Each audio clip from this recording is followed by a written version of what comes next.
Tales from the Heart of Timbuktu, Sands of Knowledge.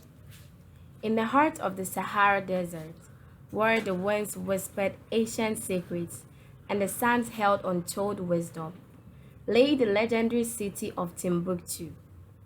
This was a place steeped in history, a crossroads of trade and culture, and a treasure trove of knowledge. One evening, as the desert sun cast its fiery hues upon the horizon, a young scholar named Amina arrived in Timbuktu. Amina had spent years studying ancient manuscripts and had heard tales of the city's vast libraries and the wisdom they held. Amina wandered through the narrow, dusty streets of Timbuktu, the air filled with the scent of spices and the echo of distant prayers. The city seemed to breathe with history, the very ground beneath her feet, whispering stories of scholars and travelers who had passed through. She entered the grand library, its shelves lined with manuscripts written by scholars from across the ages.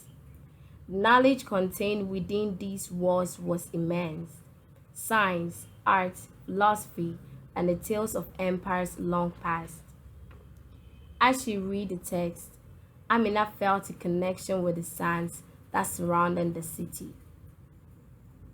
The sands of knowledge, as she began to call them, held not only the stories within the manuscripts, but also the stories of the desert itself.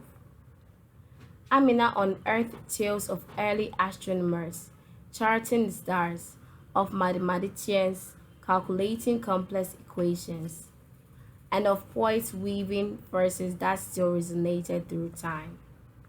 The science of knowledge whispered the essence of human endeavor and the pursuit of understanding. She spent months in Timbuktu, absorbing the wisdom of the manuscripts and the desert.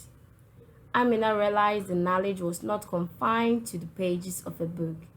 It was a living, breathing entity, shaped by the science and the spirit of those who sought it. When Amina left Timbuktu, she carries the science of knowledge within her, sharing the tales she had discovered and the lessons she had learned. The city's legacy lived on, not only in the manuscripts, but in the hearts and minds of those who sought wisdom in the sands of Timbuktu.